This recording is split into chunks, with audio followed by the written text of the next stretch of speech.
How you doing? Cheers. Cheers. What happened to your finger? Oh, I cut it with a cheese grater. With a cheese grater? Oh. Or a grater. I was... The grater in our shower? No, that's a foot grater. Different. Isn't the foot grater the same thing as a cheese grater? Just different coarseness? You could probably use it. Yeah. Let's be You honest. shouldn't have just bought it. Just use the same one. Just wash Is it. that pretty gross for you? I'm a little ticked off. Can I share why? Ooh.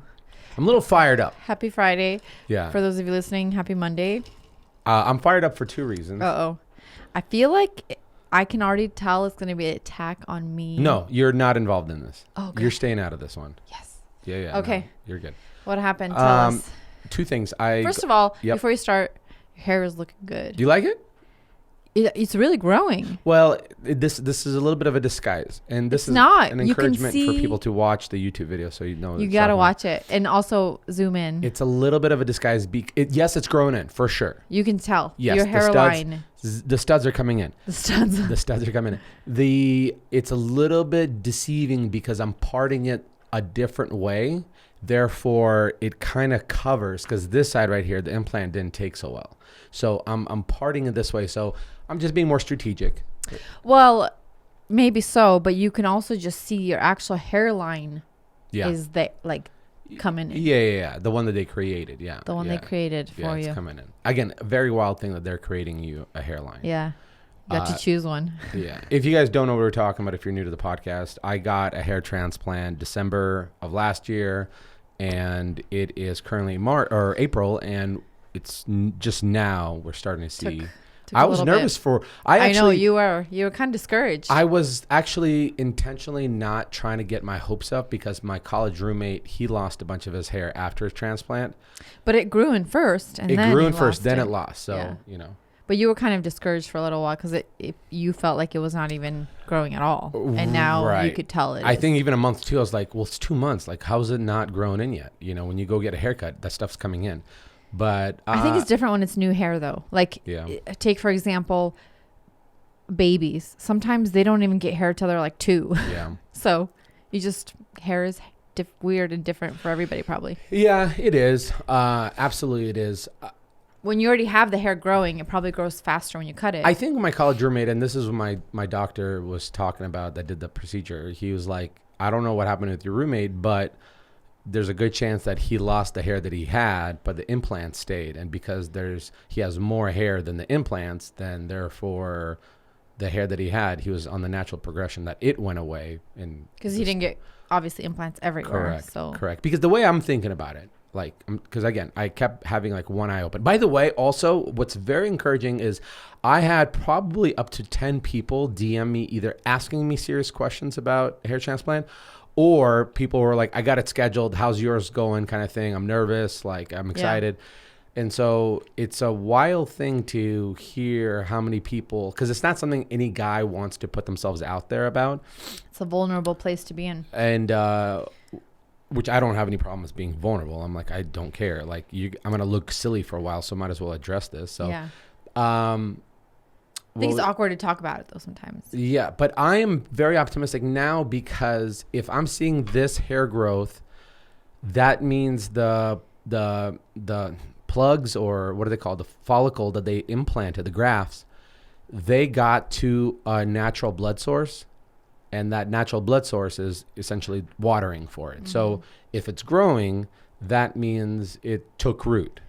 And hopefully keeps growing. Correct. Yeah. So I'm optimistic. We'll see what happens next. Are you wanting to do a little bit more? Well, what my guy told me, and we're not going to make a whole podcast because we already had this episode like 20 episodes ago. What he said is... Actually, it was probably like 5, but... What he said was... your first initial 1,500 grafts, you're going to get to 60% of density, and you're going to like it. And if you do the second procedure, which is only a fraction of the cost, you'll get to 80% density. And because, so that might be something you so think about. if the cost is not whatever it was, and it's only a fraction, like he said, I'll probably go in for a second one next year and It seems like it wouldn't be as intense too. Well, it didn't. I mean, who knows? I mean, it's not like it was that problematic of a procedure. It was more of the recovery that all this the fluid rough, shifting down of all the stuff that they injected. So yeah. But anyway, but let me go back to let's hear why I'm you're ticked. TO'd. And you said there's 2 things? Well, there's 2 things. Number one, I played a horrible round of golf today. Oh, That's number no. one. They paired me with an older, 3 older couples that were friends. They're older. They are older than me, but they're just like early retirement age. Like they're in their Were they good? 60s. One guy was good. The rest were not. Now, I signed up as a single, so there's a strong chance that they're going to pair you up with somebody. That's totally fine. I was expecting that. They were all very lovely. I appreciated them, and seeing that they had a bunch of people who were bad, I was, obviously more encouraged. The rest was on me. I made stupid rookie mistakes, and I didn't play a good round. So that's number one. I'm TO'd. I found out what I was doing, and then I fixed it, but I only fixed that part on like the 7th or 8th hole. So that's on me. Second thing, and this is probably the most major thing why I'm TO today. I had my windshield cracked 4 months ago with a giant, well, it seems like a giant, but it was probably like a quarter size rock that flew from a truck in a construction site, and it sounded like, and I felt like somebody shooting a gunshot at my car. It was that loud? Was it your truck? It was my truck right in front. Like it was probably my trajectory is like where my forehead is. Huge. It looked like a baseball break on the middle of it. It was huge. It was scary. Cool. Went through insurance. Got a new windshield placed on 2 months ago. Was driving to go get a sofa from the consignment store for the garage, and got a rock chip. And not a big one. It's just a regular old classic rock chips. They're the size of like a Where penny. is it? Right in the middle of the windshield. And it pisses me off because my windshield's like a month old. Oh, and man. on my way to this place, which is like a 30-minute drive, and on the way back, I was constantly intentionally avoiding big trucks like loaders and stuff like that. Was it on the freeway? It was on the freeway. Like that's when all the rock chips happen. 100%. And I was intentionally being like, no, I got to get away from this, blah, blah, blah. They have a higher chance that I have a fresh windshield. And lo and behold, on my way back, boom, cracked straight down the middle. And he wasn't even carrying rocks. It was just a big semi. Oh, that's Pissed annoying. me off. Pissed me off. You look pissed. My hair looks great, but I am pissed. Your hair looks great. Your eyes? You like him? You like They my look eyes? pissed. They're not baggy. No, you look refreshed, but they just look mad. Yeah, well, I'm on the cool down right now. You got your coffee, I got my bourbon. That's annoying. Midday. Yeah, it's so annoying. The rock chips are the worst too. I can't say it. Rock chips, because it's like always in your peripheral. Like you can always see it when you're driving. It's not that for me, because it's one thing if it's like right in front of my eyes, but it's obviously on like in the center of the windshield, right? So it's like, it's to me, it's not I feel that like I always see it. To me, it's not that I notice it, but to me, it almost defiles a brand new thing. So like, imagine it's like unfair. Imagine you just bought a brand new couch, and you just set it up, and you sat down, and maybe you had like your car keys or something like that, and it scratched the leather couch. You would be pissed. Yeah. You wouldn't be pissed off if this happened 5 years from today. You're like, well, there's chances. Worn. Yeah. But when you just got it, you're like, this is pristine and fresh, and this happens. So, like, could you compare it to like if you got like a new car with like new rims, and then you like hit a curb? Oh, you mean what happened 2 years ago with you when I bought you brand new rims? Immediately, and happens like And you did it to all 4 wheels? somehow. And somehow you blame it on me. You're like, because here's you every time. And this is funny because this is totally relatable to like a lot of like couples, like men and women, is this happens to everybody, but with you, and I wonder if everybody else reacts this way. I go, hun, you scratch. I remember the first time I was like, you scratched your rim, and you come out, huh? What? That wasn't me. I never felt anything. I don't know. And then you do this. You go, are you sure it wasn't you? You always have to blame shift just in case that person goes, what? What? You're right. That was me. I grew up around low profile wheels, right? So as a kid, as a teenager, it was all about like modifying your car and like whether you're going to get bumpers or like body kits or wheels. Usually wheels is what like almost every kid does. And so I've been around low profile wheels, which means you have a higher tendency to actually scuff them up around against a curb.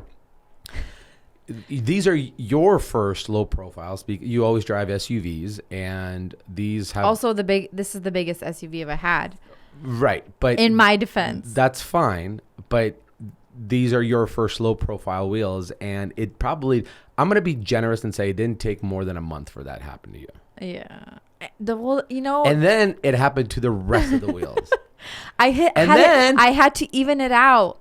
Every side had to And get. then you had a fractured rim that was losing air pressure. That's probably not on you. That's probably just hitting No, a pothole. he told me Yeah. it was just potholes. Yeah. Because they're low profile. Yeah, they're more fragile, which I actually didn't know that was the case. Yeah, you he know? said it's not uncommon and Right. it will probably happen again. And I was like, ugh. But then when we got the new rim, you scuffed the exact rim. The same one. I mean, I had to break it in. If you know what I'm saying. Have a ball Also, match. I feel like this car always has something with the tires. It's not like the car's fault, but I feel like there's always something. Like we run over you or me, who I'm knows? not there. It could be you. Could be you. Like Okay, I'll say run this. over a nail or So the something. nail Like that's is I will take full responsibility for nails because I'm constantly dropping screws and nails in the it's your garage. fault. The last tire flat, you had a razor blade in there. That's probably one of my razor blades. Yeah. Because what ends up happening is when I'm working in the third bay, and even though there's a divider there, Something. things would fall down, and then I'll try to like either sweep or leaf blow, and then that will slowly get pushed the other way. Yeah. That got like a razor blade lays flat, like a utility knife razor blade lays flat on the ground. So it must have been like sticking out in one of those crevices Cracks. of the concrete. And then, and then it like punctured it. It was the wildest thing. I was like, a razor. A razor blade. So screws Maybe and all that somebody stuff. like came in, and then now I was- have a nail in one of my other tires. It's I will take full It's just funny. I respons- just feel like, and maybe that's right. Maybe because that's your workspace, the Right. third bay, it's It was inevitable. my workspace. It was. Good segue. The garage looks huge.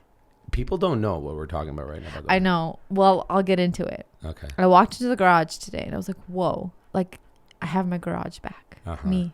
I have But it. you're not parking because the gym equipment's still there. I know. Soon, right? Monday. Right? Okay. Monday. So- yeah. Mats are going on Monday, so We had to equipment's do going on. a little, and obviously when I say we, it's You're you. fine. You don't have to. You don't. Can have I to say park. we? Is that okay? It's fine. It's people know the inside joke. But you're totally fine saying we. Can we? Can It's I just fine. keep I'm saying not gonna we? pick on you for saying we. Go ahead. It just flows better, and then I feel like I'm involved, which I really like. So That's great. No, I'm happy to involve you. thank you for including me in your Mhm. Adventure. business. Mm-hmm. So we had to do a little detour because you were working on the boys' bathtub area, Mhm. shower bath, Mm-hmm.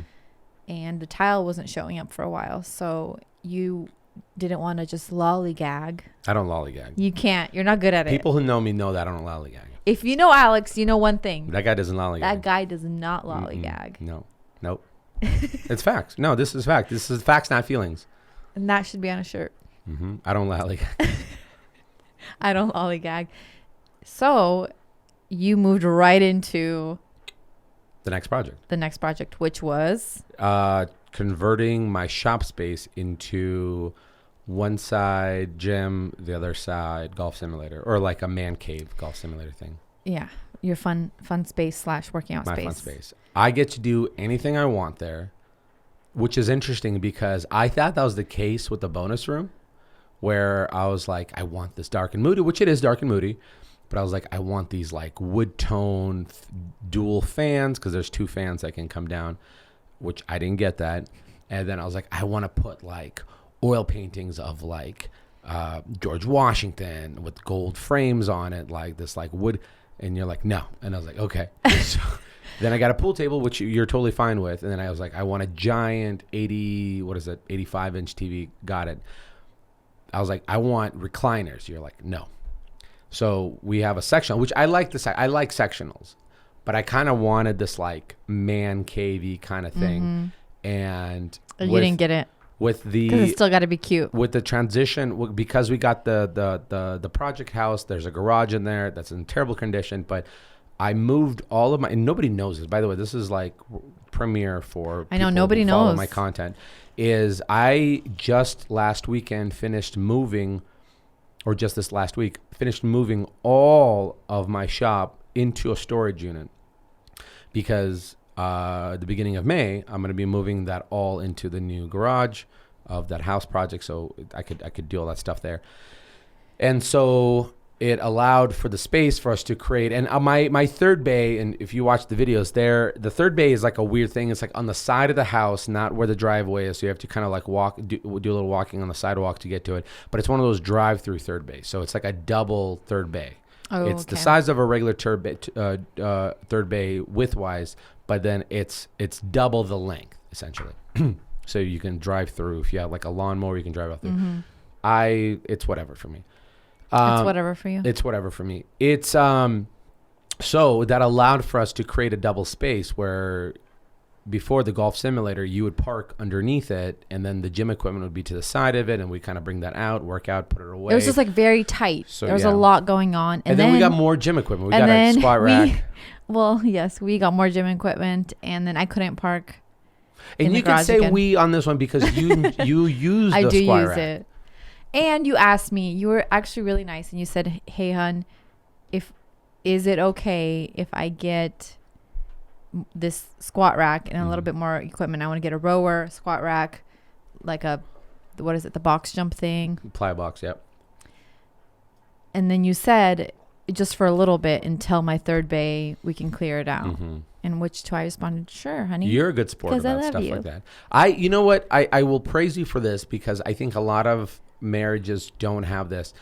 You are very easygoing to the point that you don't put out. It could be right now. It's warmer weather, and I warm up your car 95% of the morning. You do start my car before you take the boys to school, but you're very good about being chill and being like, yeah, that's like understanding, right? So I appreciate that about you. And that's why it motivates me to start your car in the mornings, because I was like, well, if she kind of gave up her parking spot for the simulator and the gym, let me do this thing for her. So hats off to you for being well. For I being think chill. Also it could be winter outside and you'd probably still say yes. Yeah, I would. Well, it's because I know like everything behind why, and then you also were really sweet and asked me like, can I do this, versus just being like, hey, I bought this stuff, sorry, you can't park in your garage, you know. That's kind of like inconsiderate. But when you go, hey, I want to do this, are you okay with it, right, it makes me want to say yes, because you're approaching it in a very considerate, respectful way. And then on top of that, it's like, I know that you've been wanting this for a long time too, like this this setup, this like gym setup, and I also use it too.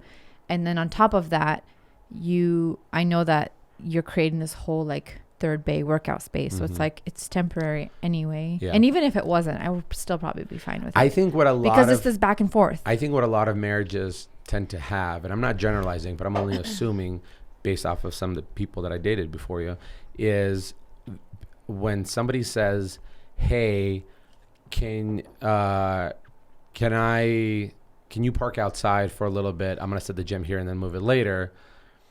Typically, I think a response might typically be well, I don't want my car to be cold in the morning, right? And which you never asked. Like you never brought that problem up. I don't know if you didn't think about it or whatever. Maybe you're like, it's no big deal. I'll just like start it a few minutes early. But that's typically, I think, the response from spouses is like countering them back with what is the solution to this problem then? And then the guy would be like, think about me. And then the guy would be like, well, I'll warm up your car every morning. She would be like, okay, well, if you're going to do that, that's fine. You know what I mean? Like it's, I think what's always worked in our marriage between you and I was actually thinking about this, I think earlier this week is oh, babe, you're thinking about me. I think what it is we're both, I'm trying to process because I never really sat down and be like, okay, so what is like, if you're going to write it on a piece of paper, I think it's that we're for each other, not against each other. We're for making each other's lives easier, not harder. And we're like, it's like being on the same team. I think we've talked about that before, where you're teammate, you're on the same team. So you want, the best for that person versus being competitive or like jealous or whatever it is, you know, or thinking about only why don't they think about me, or why don't they want the bet, like how come he didn't even ask me this. It's more like, well, if we're on the same team, if I am for you, maybe you said something. Who could be against you? Who could be against you? Even if you say something and it like kind of hurts me, a lot of the times, I think it's just years, obviously almost 11 years of marriage. I've learned that because we have this kind of back and forth of like, I don't know, just also being respectful to each other. I always have this thought of like, well, like think about it. Of all the times, has he ever meant something like that or said it, or in a way, like, has he ever meant that, whatever you're assuming or thinking, right? And then I go, well, no, like he probably didn't even mean it that way. I'm just taking it that way. And so I think for myself, I always think about that. Like, did he really mean it? Interesting. You have always been very good about having that healthy mindset. With me, I just recently started learning about this mindset or teaching myself how to have that kind of mindset. It's giving the people the benefit of the doubt. Right. And so with me, again, I've mentioned this in the last podcast. The book that I'm reading is The Happiness Hypothesis. And the whole time he's using this correlation of like you and your thoughts, which we get in our brain when we see actions and reactions and are observing things. We go, why? I can't believe he didn't say this. I can't believe she didn't do that. I can't believe they did this. You know, that was on purpose. Woe me, right? And in the book, he kind of creates this like analogy of your thoughts and you are two different components. Your thoughts are not you, because we've all had those thoughts early in the morning that are positive or negative, or late in the afternoon, positive or negative. Like you've been driving down a long road with a cliff to the side, and there's a thought of like, now that you're suicidal, but you're like, what if I just swerved? Yeah. Not intentionally, but like swerved. I could do that, and then we'd all be dead, kind of thing. That's not you wishing that on anybody, but that idea processed through your head, and that's not you. That's just an idea that your brain is firing the synapses. So this book has helped me get to where you're at, where you're going. Has he ever meant anything negative towards me? Has he ever tried to be intentionally rude, right? Like, has he tried? So this is helping me understand that when my brain is receiving information of intentional or unintentional, verbals or nonverbals, and it's analyzing it. Maybe it's something you didn't do, not something you did, but something you didn't think of. And I was like, well, she didn't think of it. This means a lot to me, and she should have known that means a lot to me, and she didn't do it. I started seeing this disconnect of me and my ideas. And in the book, the analogy is a rider riding an elephant, because an elephant doesn't have reins, right? It can't just move it to the side, by pulling on the reins. It can't just hit it on the side and it'll gallop. Like an elephant has its own ideas, and you have your own ideas. So you have to almost like tame this elephant. So there are riders who are riding these elephants, and they're doing, but it's through a process of taming. And there's a lot of tools that it gives you in this book of how to tame it. But long story short is, I'm just now learning that in the early stages of information getting into my brain where I feel hurt or upset about something you did or did not do, I stop myself and go, everybody's wired differently. She's processing information differently. You're processing information differently. She doesn't mean to be any malice. She doesn't have any malice and malicious intentions. She's not trying to be rude. She's not trying to be selfish. She's not trying to hurt you. You're just misinterpreting it. Just let this one slide. And if I catch that in the early stages of it and not suppress it, I'm getting better at it. And then you feel like, do you feel like it gets easier to do? Yes. Because what do you think the difference is? Like, for me, I've always kind of been that way, where I don't hold a grudge. It's really easy for me to forgive people, and that could be a negative thing too, because people can walk all over me, right? And I think it comes from my people pleasing side where I go, you know what? They didn't mean that, which is a good thing, but also it could be a negative thing, you know? Yeah. But I think you're keeping one. I mean, I'll let you finish your thought, but I think you're keeping one. I think you're being pessimistic by going, this is a good attribute of being gracious towards people, but it could be a bad thing. I think it's a very pessimistic perspective. Well, I just mean like I've learned to also hold my ground because I feel like always letting, I mean, now obviously I like that has always been part of my personality, but I almost felt like for a while because I was always saying yes and it's like, well, that person's right, I was wrong. It's almost like I didn't have a voice myself and I didn't even know what I wanted or what I was or what my voice was. It's like, do I even have my own opinions or do I always agree with other people? So I think that's where it could be kind of a negative thing because that's what something I've been learning, I think in the last like 3 years maybe is, well, I want my own voice. I don't want to always just agree with other people. I want to have my own opinions, you know, of things. So that's what I mean by like, it could kind of go both ways. But in general, when you're having a conversation with somebody or you're arguing, it is good to have that kind of mindset.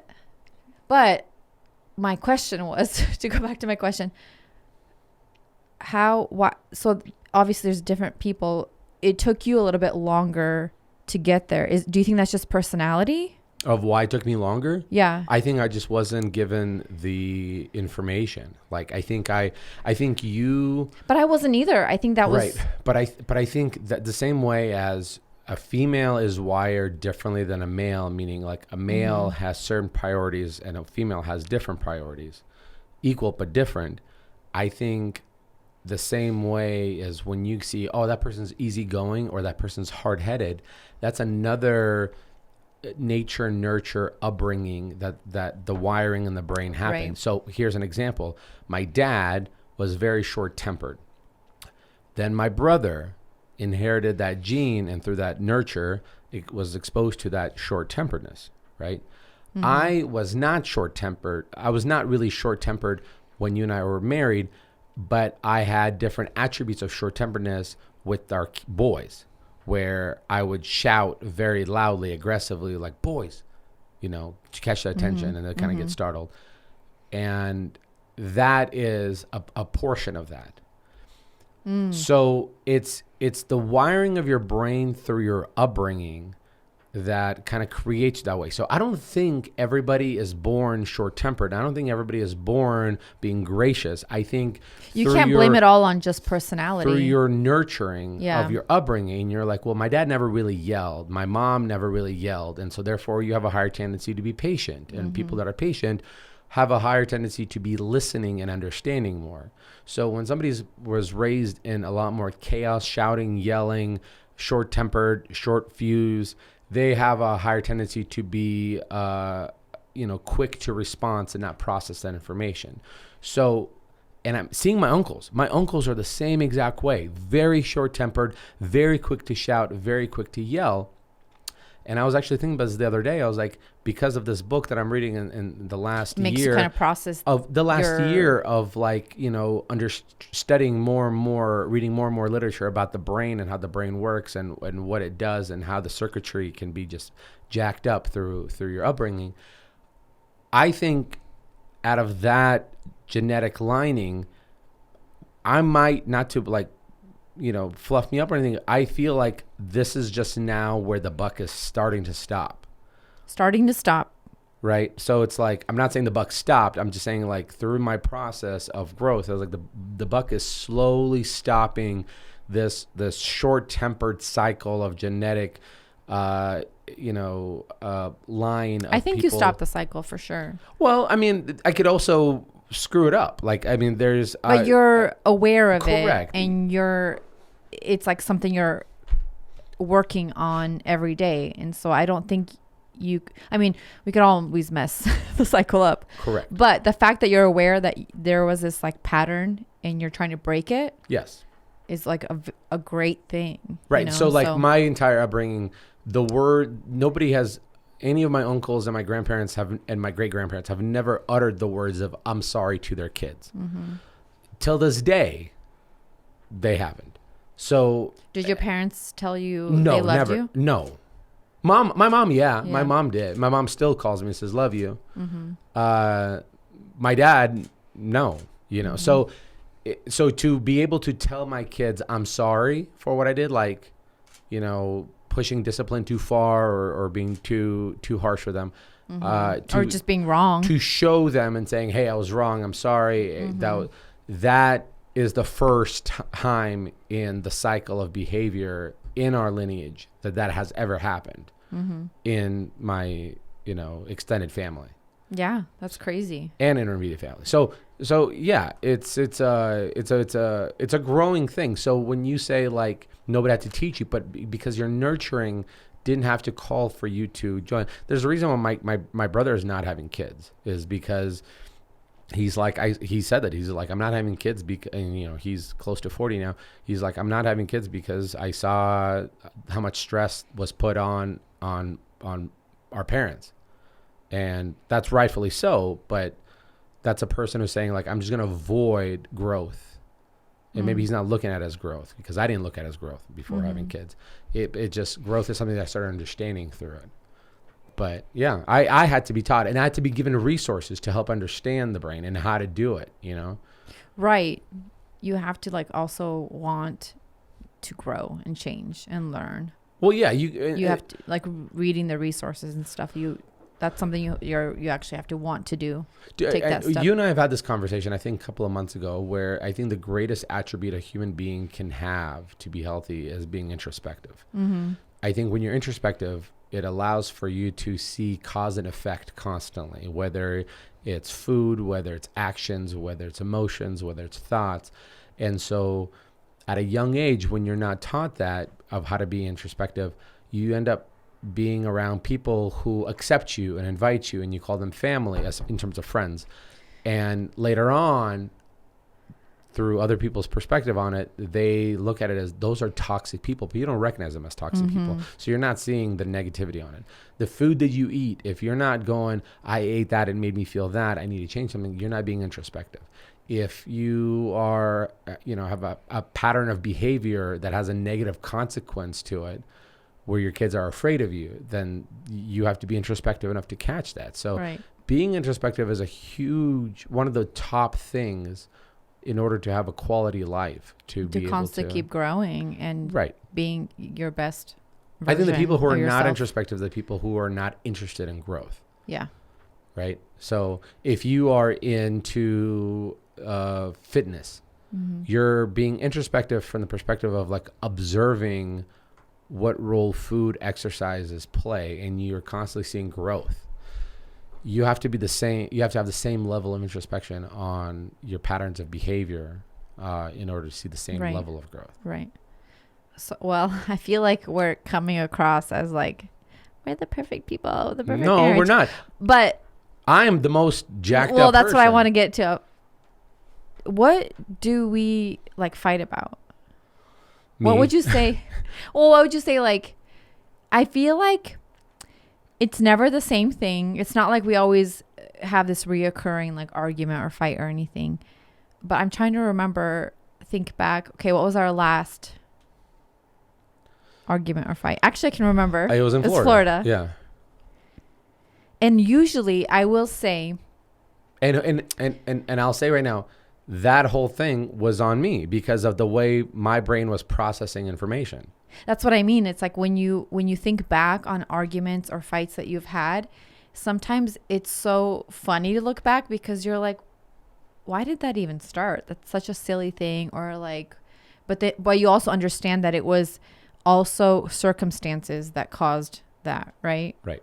Like for you, we'll go back when we were in Florida. You got upset. Let me think. What was it? So it was, I was under the impression. It was like day 2. I was under the impression that this is a vacation for everybody. Mm-hmm.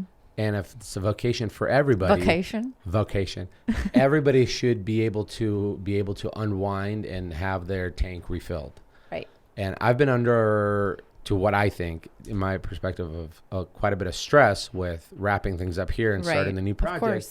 I was anxious to get a recharge.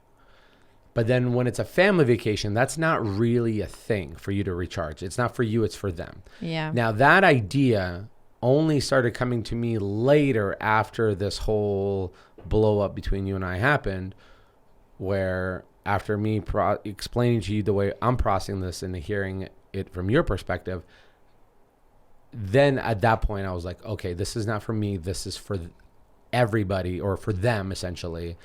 But you could also have some time to be able to recharge. Exactly. So I think we kind of, I feel like a lot of our arguments or fights, which I'm sure people can relate to this, start from a misunderstanding or just a miscommunication and coming from different like mindsets and perspectives, right? Right. Like for us, I knew you're going on a vacation with your family. You're not really going on vacation. You're not going to be resting. You're going to be doing things because it's for the kids. You want like some fun memories for them. And from your perspective, it was, I want to go and like relax and do nothing, right? That's kind of... Well, I need to not even relax and do nothing. I need to go and be able to have time to unwind. And so... And then come back and hit the work hard again. Exactly. And you needed that. And I think for me, I just didn't even realize that you definitely needed at least like a day or a time slot of just unwinding. And we went right into like going to the pool, going to the beach, doing all this stuff with the kids. And then, you know, it's windy outside and we're trying to get a table and we're moving like 3 tables because it's cold and the kids are standing by me and wanting to switch spots and you were just getting irritated. Yeah. And that's kind of where it blew up is, and then I was like, it's fine. We're fine. Like we got a table. And by then you were just already like, yeah. Because then at that point I was like, I'm not appreciated. So like what ends up happening is you become the victim. You paint yourself the victim. Yes. Yeah. Because again, your brain is processing information and interpreting it a certain way and seeing a pattern of certain things. And you go, if because of this, therefore this is happening and woe me. Yes. So the amygdala from a book I read is the part of the brain that tends to be a storytelling part of the brain. It creates its own narratives. And so when something happens, it says you have to have like a huddle when, like, let's say a traumatic event happened. And this usually happens like when I used to work at the hospital. When somebody comes in and you're resuscitating that person and they pass away and you're part of that team who was actively trying to resuscitate whatever role your job was, they do a debriefing afterwards where people are processing their emotions in the midst of it. So they're not going home and suppressing it. And then months later, that did something to their wiring where they have this cold understanding of life, dark understanding of death, this whole thing. And so you kind of process your emotions. And in the book, they were saying that it takes usually 90 days. If within 90 days, you don't have a debriefing and processing the information, your amygdala starts creating its own story, its own narrative. That's why it makes it a bigger story than it was. That's why when children have a rough upbringing where broken homes, a lot of arguing, a lot of fighting, and they grow up into their teenagers or adulthood, the amygdala has now created this narrative that sometimes it's either not as bad as it was or it's not as horrible as it was or as not as good as it was. You know what I mean? Like those stories either better or worse than it was. That's why when you and I have had this, we when we were in where were we? Greece, you and I had really great conversation, and then it brought up some childhood stories, and you remembered a repressed memory. Yeah, that was weird. And so that what ends up happening is your amygdala went, it wasn't that bad. And then as you're processing, and you go, that was terrible. Yeah, you know what I mean? Yeah, especially as an adult with a different perspective, and you've had all these experiences, and you're like, whoa, that was not okay. Yes, exactly.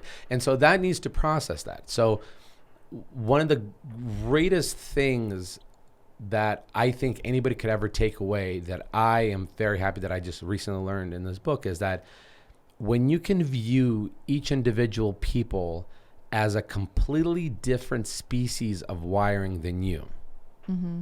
An example would be the way a male is wired and the way a female is wired. A male is wired where the guys are for majority of evolutionary behavior is we need to have a job that they can provide for our family, provide good money.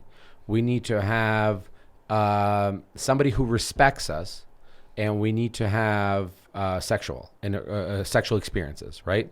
So those are like three things there that is like through Traditionally. thousands of years of evolution Yeah. or millions of years of evolution. That was better. Women have a different approach where women is like the sexuality is not really there. It's more of an emotional connection. It's about feelings. It's about, you know what I mean? Like a connection. And you could speak more about this. And so those are two different driven things, estrogen and testosterone, right? Yes. Therefore, if you view that big of a difference between males and females, where that if you apply the same approach to person, even same sex relationships like friendships, where Kyle and I are completely two different wired people. If you view it as we're just totally different people, yes, we have commonalities. We appreciate technology. We appreciate the art of storytelling. We appreciate growth. We appreciate our families. We have adventure. We have similarities. But the way he processes information and I process information are two different ways. I might say something and I was like, oh man, that was rude. But he didn't receive that maybe as rude, right? So if it's two different, completely different wiring mechanisms of the brain, if you can just approach that to every individual relationship that you have, you become a little bit more gracious towards that person. Where if they said something, you go, they probably didn't mean it. Oh, they probably misunderstood what I said. Oh, I probably came off weird. Yeah. That's why we do this thing where you'll have a conversation with somebody. Like my friend Tyler and I were golfing last week at Top Golf, and just me and him.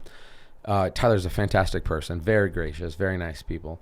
And he has type 1 diabetes. No, not type 1. No, hypoglycemia, right? Okay. So he has to moderate his sugars. But food, different carbohydrates, that plays a huge impact on when carbs get broken down, they get broken down in sugars and stuff like that. And so he's a very skinny but tall guy. And he's eating a burger with no bun on it. And usually you see that from a person who's trying to lose weight. Tyler's not a person who visually looks like they need to lose weight. And I asked him, I said, oh, no bun. He did a lettuce wrap. I was like, is that because of the hypoglycemia, like to moderate your sugars? And his response was, no, bread's bad for you, right? Which I heard it and I was like, oh, amen to that. I agree to that. Every time I eat a loaf of a piece of bread, like I get bloated, I get tired, I sleep horrible. Perfect. Like I received it as a truly agreeable statement. Yeah. And then not more than a minute and a half later, he corrected himself. He's like, I didn't mean to like judge you because I was eating a burger. Yeah. He's like, I didn't mean to judge you. He's like, I know bread has a lot of carbs in it and it's so hard to work off those carbs if you're not working out a lot. So I'm just trying to be healthier through that. Yeah. I'm not judging you for it. And I was like, no. I didn't even read into it that way. Yeah. I totally agree with you. That's a great example of two people sending and receiving information completely differently. Yes. And if that happens in the same species, imagine what happens in different species like males and females, right? Yeah. So, or different sexes, not species. So it's no wonder we don't fight more. Right. And so if you kind of look at every time somebody says something and you misread it, if you don't push it off, but in the infancy stages of that information, when you just recognize, oh, that was kind of weird or rude. Weird is a great example. You go, that was a little weird. If you just jump to a place from there straight to, they're just wired differently. I'm wired differently. I'm sure they didn't mean it. When Or you just do address that, it, like ask. you can process it with that. You can Sometimes debrief you with it. don't need to.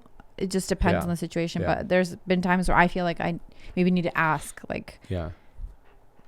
what did you mean by that? Or Correct. That's a can you, great like, way of explain? saying it. Yeah. Or there's other times where I'm like, he didn't mean it. Like, So what's I'm just actually being weird. very fascinating to me is the fact that with the internet that we have right now is and music and media and television and shows or all the content on YouTube, and I could only speak to the YouTube content, it's how vastly different information is being gathered and perceived, that it's so fascinating that if we're wired so differently, that we can have a commonality in content that we consume. That's what's interesting to me. It Is that we have an agreeable, maybe even storyliner, where there's a typical story has a 3-part narrative, right? The Kyle, remind me if you remember, it's a conflict, climax, resolution. No, Climax build and up, conflict. build up, climax, resolution, right? Is that Mm-hmm. yeah? I don't remember if it's conflict, climax, or is it No, conflict up and climax are the same thing, right? Same. Right. So build up, climax, resolution, or build up, climax, or conflict, resolution. It's basically the same thing. Just And think about it in a what's different weird is that we sense. consume stories the same way, but we consume information completely differently. So we'll all watch Inception, very complex movie to watch, right? A dream within a dream. And we all have the same opinions of it. Whether it's different if it's like I liked it, I didn't like it, but we all agree on the same storyline. But what we don't It's agree, the way it's presented. yeah. But what we don't agree is in the same way information is being processed day to day. That's what's interesting to me.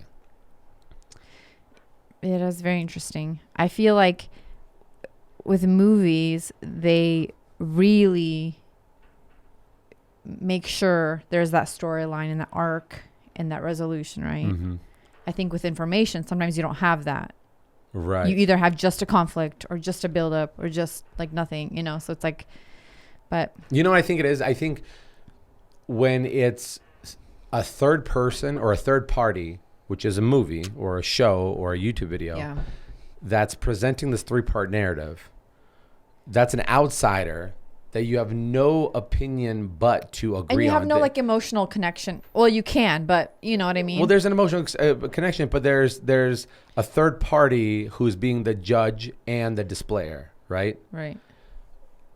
And peer-to-peer communication, everybody is almost independent, where I say my story to you of how I interpreted that interaction, and then you go, no, that's not how that happened.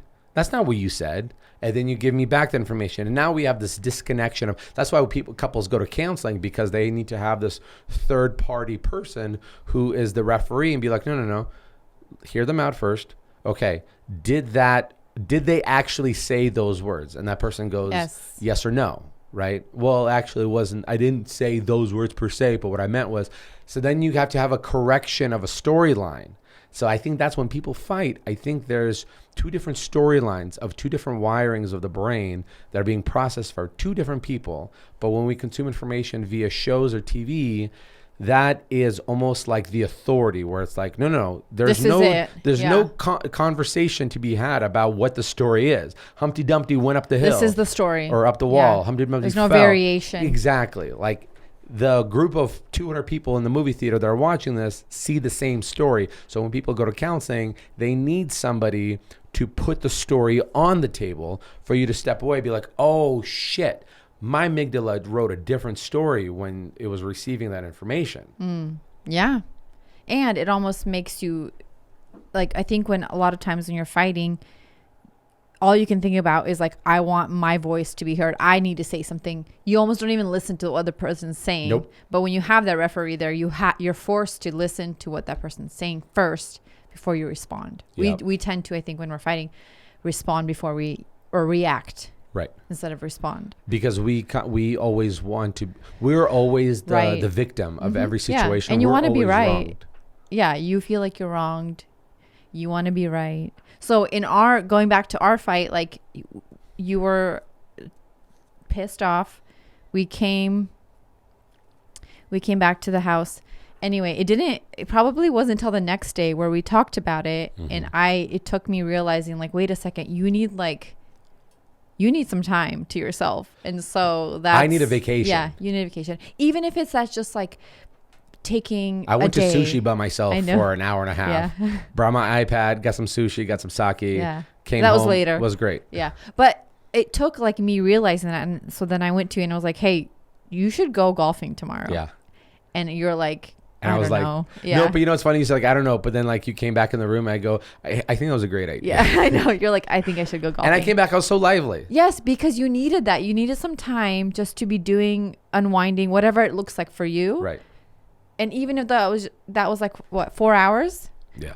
You came back so happy and you're like, you're so right. I just needed like a little bit of time. And then because that like filled up your cup, you felt so bad for getting mad. Yeah, I did. Yeah.